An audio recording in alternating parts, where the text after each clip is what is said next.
ప్రపంచంలో నిన్ను 5 కోట్ల మందిలో సెపరేట్ చేస్తూ ఆ అండంలో ప్రవేశింపజేస్తూ ఉన్నప్పుడు భగవంతుడు ఆలోచన ఏంటి తెలుసండి?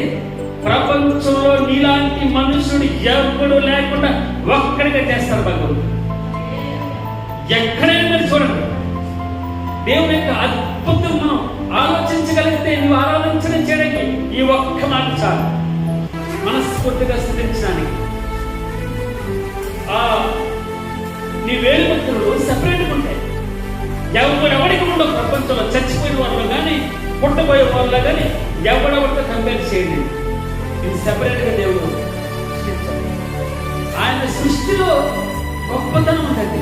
నేను ఎంత గొప్పగా సృష్టించబడ్డాను.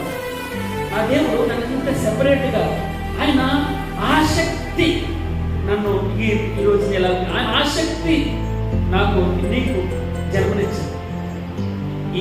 ఈ జన్మ దేవుని సారూప్యతలో లోకంలోకి వచ్చావంటే ఆయన ఆసక్తి కలిగి నేను సెపరేట్గా, నువ్వు నల్లగా ఉన్నావు, పొట్టుగా ఉన్నావు, సన్నగా ఉన్నావు, ఎవరితో పోల్చుకోవట్లేదని నా దేవుడు తన చేతులతో తన ఇష్టం వచ్చినట్టు నన్ను సృష్టించాడు. నాకు దేవుడికి ఇష్టమైన రూపం నీకు నచ్చినేది నచ్చకపోతే ఆయన వేలుముద్రలు చూడండి. కొన్న వేలుముద్రలు ప్రపంచంలో ఇవ్వబడబడుతుంది. రెండో మాట, నీ కను గుడ్డు నీకు ప్రపంచంలో నీకున్నట్టు ఎవరికి లేదు. అంటే మన ముఖం చూపించి మన ఫేస్ చూపించి నా ఫేస్ నా ముఖం ప్రపంచంలో ఎవరికి లేదు. ఇంకొక అద్భుతం చూపిస్తాను చూడండి. మీరు ఎవరినైనా అడగండి, ఒక్క రక్త పొట్టు ఏ ఫ్యాక్టరీ అయినా జనరేట్ చేస్తుందని చూడండి. ఎవడెవడు రక్తాన్ని సృష్టించాడు. రక్తం ట్రాన్స్ఫర్ చేయొచ్చు, కొంచెం ప్లేట్లెట్స్ దాన్ని సెపరేట్ చేసి ఆ కణాన్ని సెపరేట్ చేసి చేయొచ్చు, కానీ రక్తాన్ని ప్రాణాన్ని సృష్టించడం వల్ల కాదు. ప్రపంచం ఎవరి వల్ల అవ్వలేదు.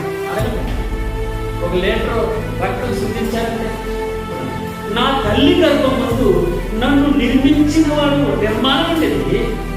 నా తల్లి గర్భమందు నన్ను నిర్మించిన వాడు నీవే. దీన్ని బట్టి ఆరాధించాడు. ఎంత చక్కగా నిర్మించానండి. నా తల్లి గర్భమందు నన్ను నిర్మించిన వాడు నీవే. నీవు నన్ను కలుగజేసిన విధము చూడగా నాకు భయం కలుగుతుంది ప్రభా, ఆశ్చర్యం కలుగుతుంది, నాకు భయం కలుగుతుంది. అసలు తల్లి గర్భంలో నేను ఇలాగా నన్ను నిర్మించావు. నువ్వు వచ్చి నీ చేతులతో నన్ను నిర్మించావా?